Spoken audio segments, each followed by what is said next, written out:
What's good? What's good? I'm back. Yours truly, the one and only Paul Pickett, host of the Paul Pickett Podcast, your source for music, sports, politics, world events, and more, aka Triple P, aka the Common Sense Podcast. Don't forget this podcast is sponsored by Promo Palace LLC at promopalace.biz. You need online marketing promotions for your music, product, brand, or your service. Please check out promopalace.biz. Also, this podcast is sponsored by New Litter Apparel at newlitter.com. You like dogs or cats and t-shirts, hoodies, and sweatshirts, please check out newlitter.com. That's NEWLITTER.com. And for Shizzle, I got to shout out Dizzlebrand.com. Just add ice, Dizzle on ice. Step into the future. Do you Dizzle? Check them out, Dizzlebrand.com. Dozens of recipes. Follow them on Instagram, Facebook, TikTok, Twitter, and more. Also, don't forget the audio version of my podcast goes to Spotify, Apple, Amazon, Deezer, TuneIn, Slacker, Stitcher, iHeartRadio, Player FM, Podcast Addict, Podchaser, and much more. And the video version goes to Rumble, YouTube, Instagram, and Facebook as well. Firstly, pull up scores. There was a few scores, actually a few games last night. You had Memphis beat Detroit. Brooklyn lost to Washington. Who would have knew? Brooklyn is the worst team in the NBA right now. They're like 1-9 in the last 10. Miami beat New Orleans Pelicans. Toronto beat Houston. And Dallas beat the Clippers. Phoenix beat Milwaukee with a statement game. And Golden State lost to New York Knicks. Get into some of these NBA trades, man. There's a lot of trades. So, all right, let me scroll down here. We're going to start with some of the earlier trades that I didn't really talk about. Let's start with this one. Cavs acquire LeVert from the Pacers. Cavs get Caris LeVert, a 2022 second-round pick. Pacers get Ricky Rubio and a first-round pick, a second-round pick, and another second-round pick in 2022. It's a good pickup for the Cavs. Good extra, 15 to 20 guy, 20 scorer every night. Bill Simmons said he preferred Eric Gordon. I think Eric Gordon would have been a better fit, but this does help the Cavs somewhat, especially with Colin Sexton being out. Gives them extra score. Does it get them over the hump into the NBA Finals? No, not a chance. But it could get them around further. It could get them around further in the playoffs. Next big trade. Trailblazers send C.J. McCollum to the Pelicans. This was interesting because they pretty much gave him away. I mean, you said C.J. McCollum, Larry Nance, and Tony Snell to the Pelicans, and the Blazers got Josh Hart, Nickeil Alexander-Walker, who gets traded again later. Thomas Satoransky, who gets traded again later. It's the picks. So basically they traded Josh Hart, or they traded C.J. McCollum, Larry Nance, and Tony Snell for Josh Hart. I mean, Pelicans really, really came out on top with this one. I mean, because if Zion comes back, then you got C.J. McCollum, you got Brandon Ingram, you got Zion, and then you got what's his name? Devontae Graham. You got 4 pretty good scorers right there. Yeah, Pelicans, I mean, some of these trades make no sense. Here's another one. Kings get Sabonis from the Pacers. So the Pacers get Tyrese Halliburton, which everybody's doing this. They scratching their head right now. Everybody in the NBA is scratching their head. Everybody's scratching their head on this one. Because they should have kept Tyrese Halliburton. But they should have traded De'Aaron Fox, Buddy Hield, and Tristan Thompson. That's who it should have been. So Pacers got Tyrese Halliburton and Buddy Hield and Tristan Thompson. I mean, so they got a championship pedigree big man down low for backup. And then they got Buddy Hield, shooter, and Tyrese Halliburton, a very efficient, young, up-and-coming point guard. And the Kings got Sabonis, Justin Holiday, and Jeremy Lamb. I mean, Justin Holiday, he's all right. He'll contribute a little bit. But Jeremy Lamb, really, Pacers came out on top with this. Tyrese Halliburton and Buddy Hield. And Domantas Sabonis did help the Kings win their first game. And I think it'll be good for the Kings, but nobody really can figure out what the Kings are doing. They're just all over the place. The next trade really ain't nothing big. Jazz acquired Nickeil Alexander 3-team trade. So now Nickeil Alexander gets traded again to the Jazz, along with Juancho Hernan Gomez from the San Antonio. This is like a 3-team trade. Blazers get Joe Ingles, which I'm scratching my head on this one because what is Joe Ingles going to do for the Blazers this year? Nothing. He's not even going to play this year. And then Thomas Sorotansky got traded again to the Spurs. I mean, I don't know. This is like a future. I guess the Blazers are looking for at next year, but you done got rid of, because they got a trade earlier I didn't really talk about. They traded Norman Powell and Covington to the Clippers. I mean, they done got rid of some good people. I mean, C.J. McCollum and Norman Powell was their second and third leading scorers. And they got rid of Larry Nance, Tony Snell, Robert Covington, only just to get back Joe Ingles and Elijah Hughes from Utah. I mean, that's another head scratcher. Magic Lamb, Bobo, and Dozier from Celtics. Bobo just got recently traded to Boston from the Nuggets. So now he's going to Orlando. He'll probably get PT in Orlando because Orlando's got a lot of young people. And they're on a rebuild. Of course, they've been on a rebuild ever since Dwight Howard has pretty much left. So they got Bobo, PJ Dozier, and Spurs get – okay, so this is the three – okay, no, that's basically Magic Celtics. Here's another trade. Raptors trade Dragic to the Spurs. I really didn't like this trade because I wanted Dragic to actually go to a contender, you know. But I guess it helps the Spurs out. The Spurs are looking into the future because Spurs made some couple good trades, man. They made a couple good trades because they got Goran Dragic, who could put up 20 a night to go along with Dejounte Murray. And they got rid of Derek White, but they got back a couple of people for that, which I'll get into that trade. So Thaddeus Young was also in this trade. He went to the Raptors, and which is kind of good for the Raptors. The Raptors get a rotation piece because Goran Dragic wasn't even really playing right now because, you know, I guess because you got Fred VanVleet and whoever their backup is. Suns deal for Aaron Holiday.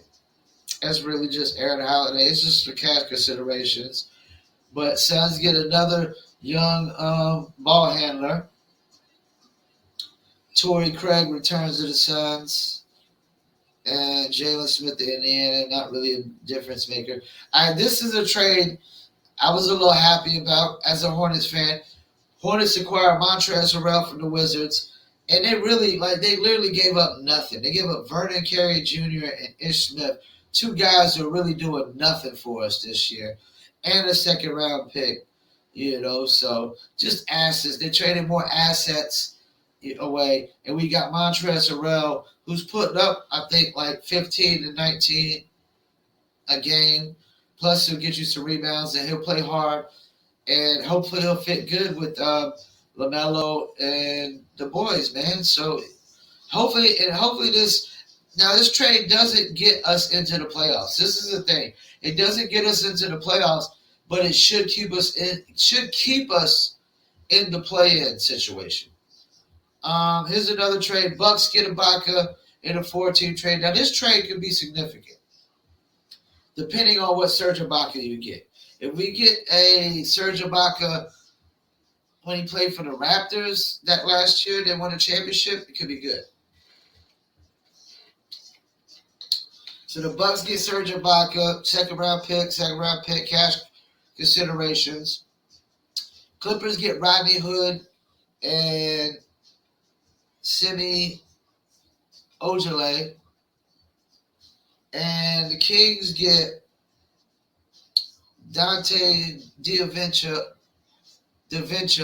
which he pretty much, ever since he's got hurt, man, he just hasn't been the same and whatnot. And you got Grayson Allen that came up and whatnot. So Josh Jackson also went to the Kings, and Trey Lyles, those came for Detroit.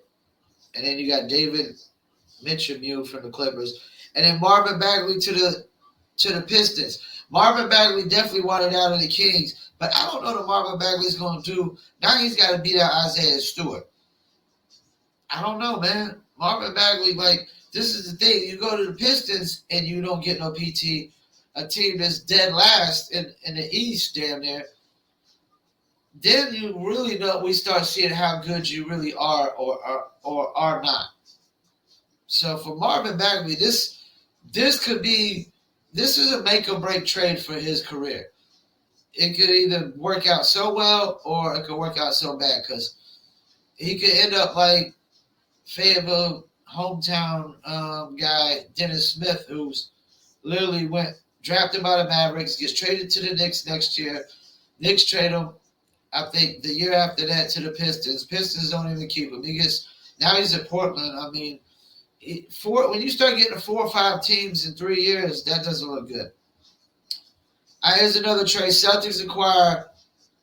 My bad, I skipped one. Dice returns to the Celtics. So the Celtics got Daniel Dice back, which they should have never really let him go anyways, because he really fit with them.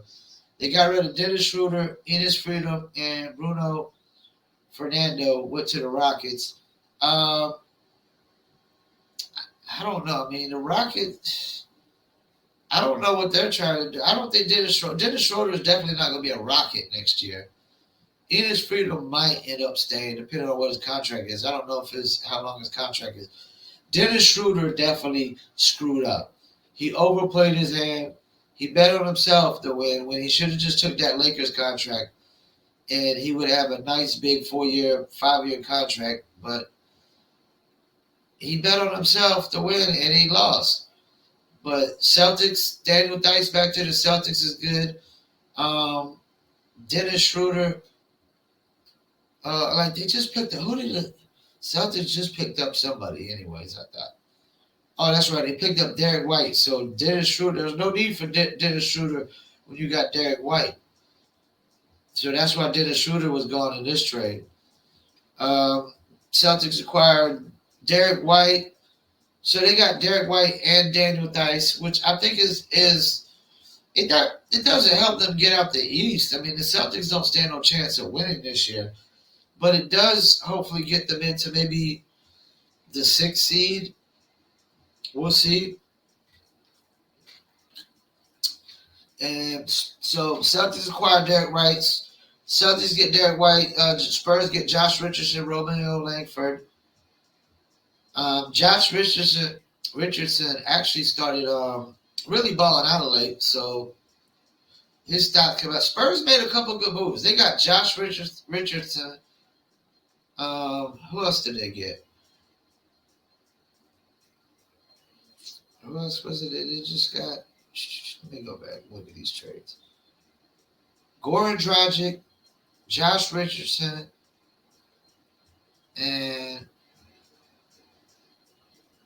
Thomas Sorotansky. I don't know how well that's going to do, but they also got a 2nd-round pick from Utah, and I could have sworn they got a 1st-round pick in one of these other trades. They got the 1st-round pick from Toronto, and it won't be a a low one, but they got a first round pick, a second round pick, Goran Dragic. Um,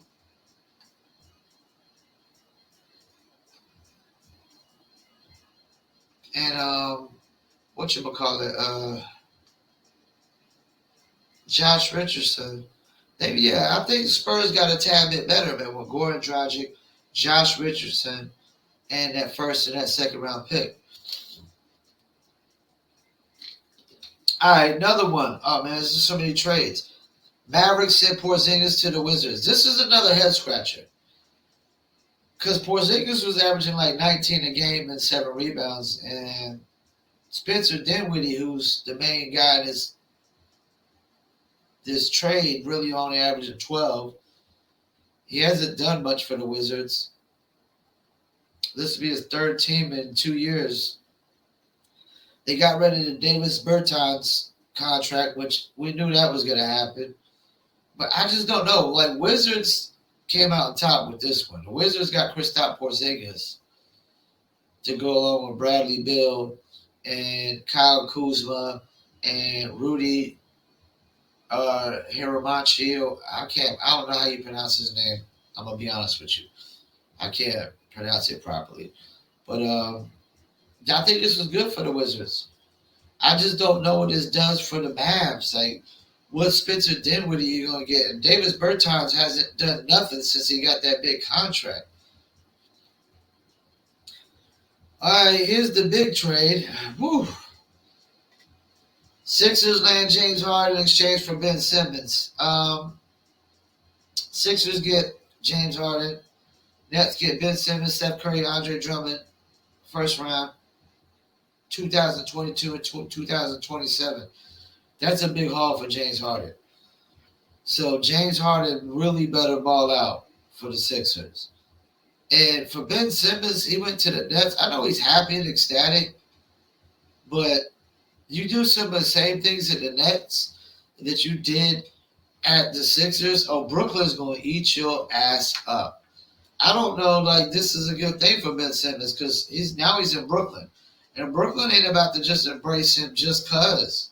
I'm going to tell you that right now. Brooklyn ain't going to embrace him just because. He better come and he better ball out and he better win. He better not be scared to pass up some wide open dunks. He better act like he can get better shooting free throws. I don't know that this does anything for Brooklyn, man. Brooklyn is a hot mess right now. You got Ben Simmons who's scared to dunk over Trae Young, passes up wide open dunks, scared to get fouled and shoot free throws. Shaq was like the worst free throw shooter ever, and he wasn't scared.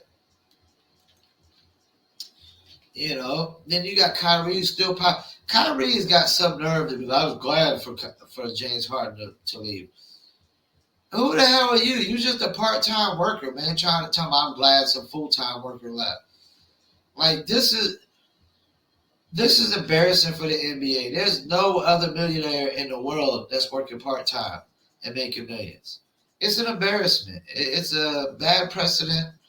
It's just a bad standard that a guy could work part-time and make millions of dollars.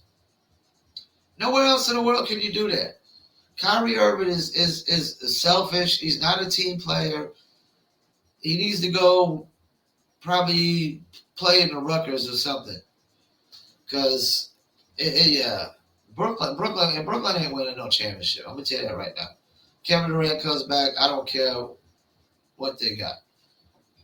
You know, like, for the Sixers, this could be a great thing. I mean, because regardless, Ben Simmons, the crybaby, he wasn't coming back. And I don't want to hear nobody talking about mental health issues. Stop it. That is a horseshit, bullshit lie. That was just a plot and a ploy to get traded. He's just scared to go in front of the fan base. That's not a mental health issue. You show me where in the diagnosis of a mental health issue it says scared to go in front of NBA fan base. Because I'm going to tell you right now, Brooklyn's going to eat him apart. He does that same shit. And, you know, I think, to be honest with you, Ben Simmons doesn't belong in the NBA. He doesn't belong in the NBA. He belongs on some reality TV show because he's a diva. He's a diva. And I hope James Harden balls out for the Sixers.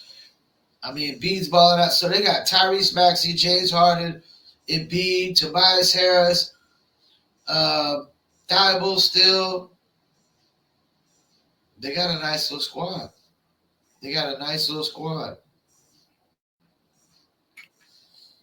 And that's pretty much it for the NBA trades. Before we go, I'm pull up this.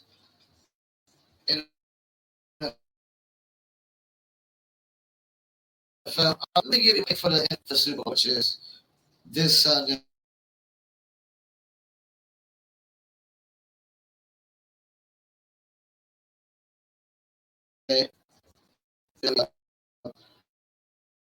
Um, I'm picking the Rams. This is why I'm picking the Rams. Because, like a lot of the sports debaters and the guys have said, the offensive line of the Bengals have been held together with duct tape this whole run. But now you got to go up against Aaron Donald. I think his name is Leonard Floyd, if I'm not mistaken, and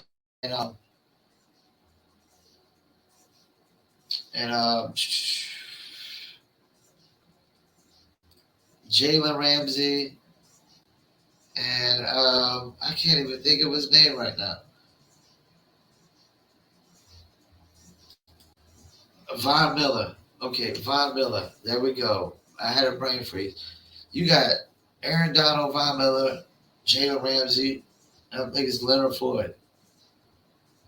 And the rest of that defense. I mean, whatever's held together with duct tape is about to be probably obliterated and annihilated. If Joe Burrow and the Bengals win this game, they would have clearly earned it. But I look at also Aaron Donald wants this Super Bowl very bad. This could be his last time going to a Super Bowl. He's already been to one. This could be his last shot at a Super Bowl. He's gonna play harder than he did last Super Bowl he was in. Von Miller could be definitely probably his last shot at winning a Super Bowl. He's already been in one. I don't know if he was in that first one that the Broncos went to with Peyton that they lost. I could be wrong. But this could be Von Miller's last chance. I'm pretty sure Jalen Ramsey wants one bad. You got at least three guys on defense that super want it probably bad. And I know Aaron Donald and Jalen Ramsey want their first. Von Miller definitely wants his second, could be his last shot at it. Jalen Ramsey first shot at it. And could be his last shot at it. You know, Matthew Stafford, this is his first. It could be his last shot at it. He wants it bad. This could, Matthew Stafford wins this, it solidifies his career. He's in the Hall of Fame, without a doubt. Just off of numbers and what he's done with the Rams alone this year. Cooper Kupp wants it bad, probably. I think, the Bengals are super young still. You got young Joe Burrow, second year. Jamar Chase in the first year. Joe Mixon's still young. Yeah, you got some vets on that team that probably want it. Then you got OBJ. What does it do for his career? And, you know, there's a lot of vets on them Rams team where, this could really cement their careers and solidify their careers. Cooper Kupp, probably the best wide receiver, single season wide receiver season ever. Possibly going to have the best playoff run ever. Close to doing what Larry Fitzgerald did in that run when they lost. But, this could cement a lot of people's careers right now in the Rams. Aaron Donald, literally wins the Super Bowl, could go down as probably one of the top 5 greatest defensive players of all time, up there with Lawrence Taylor, Reggie White, maybe Dion and Ray Lewis. I'm saying that's the top 4. That's the top 4 defensive players of all time that I've seen. You know, Reggie White, Lawrence number one. Lawrence Taylor is the greatest defensive player of all time. Greatest defensive player of all time out of North Carolina Tar Heels. My home state, my college favorite college team, played for the Giants. I think he won 2 Super Bowls with the Giants, if I'm not mistaken. Lawrence Taylor did. Greatest defensive player ever. Reggie White, Ray Lewis, and Deion. Aaron Donald could be up there, man. He could definitely be up there. Definitely could be up there.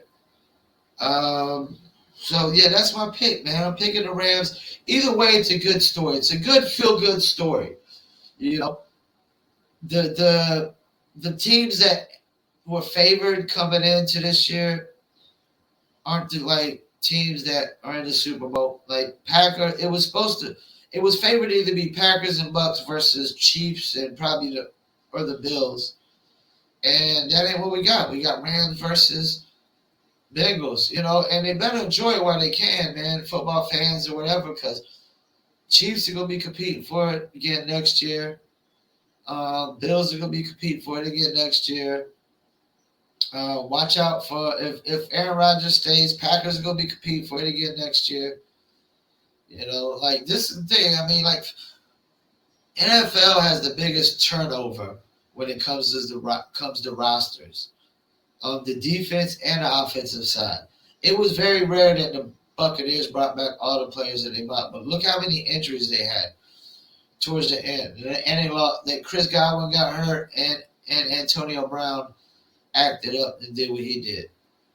And he's such a selfish player. I mean, because no loyalty whatsoever. Tom takes you in his home, brings you on to the Patriots, brings you on to the Bucks after the Patriots don't cut you.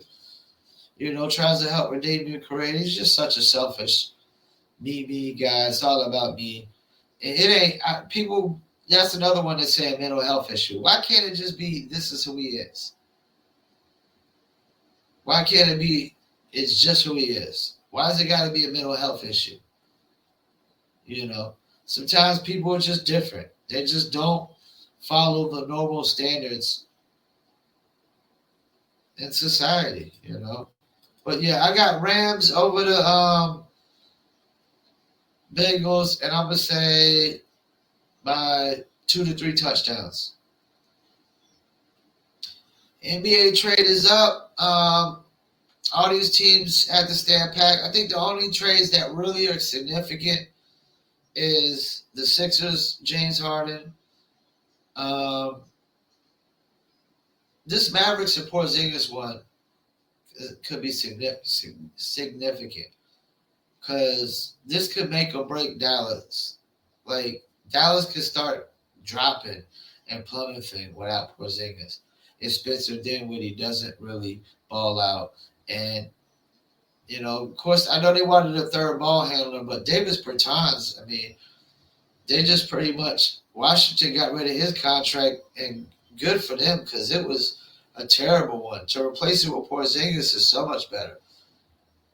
And this Buck Serge Ibaka, depending on what Serge Ibaka you get, it could be a big deal for the Bucks, especially playoff time. I'm interested to see what this Montrezl Harrell to the Hornets does. If it gets us into the 6th seed, oh my God, it'd be one of the best trades that we've ever made mid-season for the Hornets. And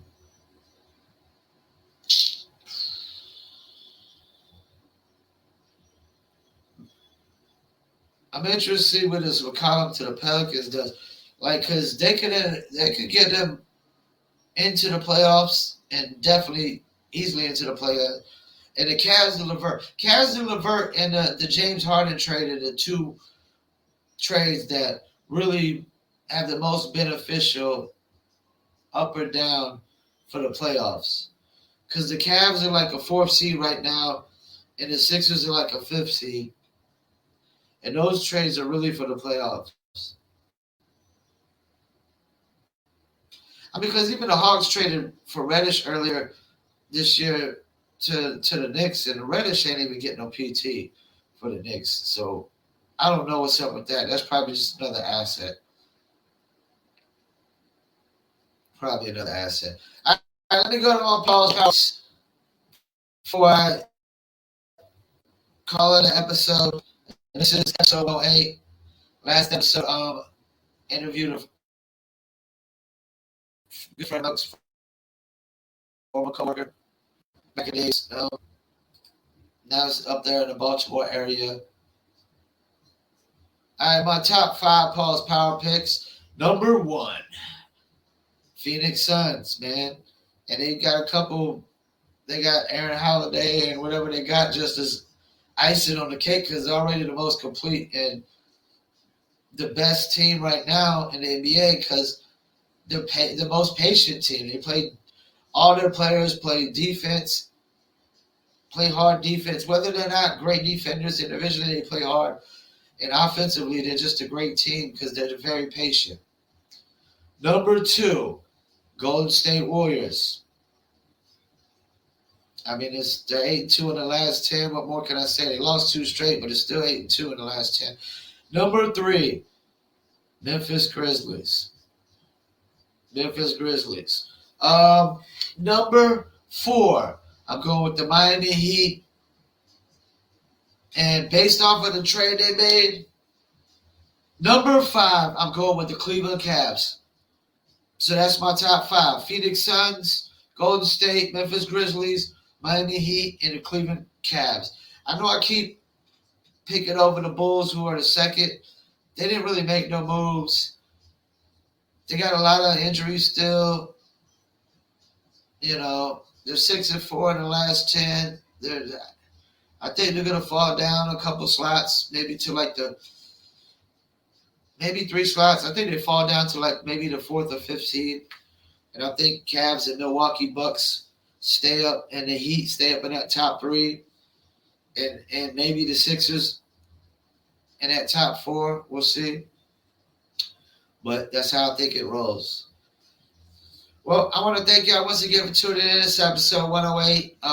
This is really just my Super Bowl prediction and NBA trade deadline, which was yesterday at 3 o'clock.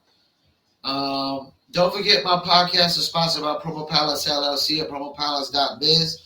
If you need online marketing promotion for your music, your product, your brand, or your service, please check out promopalace.biz. Also, if you're a dog lover, you're a cat lover, you like t-shirts, hoodies, sweatshirts, please check out New Litter Apparel at newlitter.com. And for Shizzle, last but not least, I got to shout out DizzleBrand.com. Just add ice, Dizzle, and ice. Step into the future. Do you dizzle? I dizzle. Do you dizzle? Everybody should dizzle. That's of age to dizzle. 21 and up, you should all dizzle. Trust me. Once again, I want to thank you for tuning in. The audio version, my podcast goes to Spotify, Apple, Amazon, Deezer, TuneIn, Slacker, Stitcher, iHeartRadio, Player FM, Podcast Addict, Podchaser, and much more. You can Google the Paul Pickett Podcast. We just did a press release for the 100th episode. Get about 400 to 500 views a day on that press release, which is very good, very good. And the video version goes to YouTube, Rumble. We just uploaded all the episodes to Rumble. They're all caught up to all the way up to episode 107. And also, we upload the video version of Facebook and Instagram. And I'm catching up Instagram right now. Almost caught up. I should be caught up with Instagram by this weekend. So we'll have our Instagram content caught up, the podcast to be fully uploaded, all episodes to Instagram. And then we'll be good to go from there on, where they all hit, all the platforms all at once the same day. Once again, I want to thank you for tuning in. Peace, and I'm out.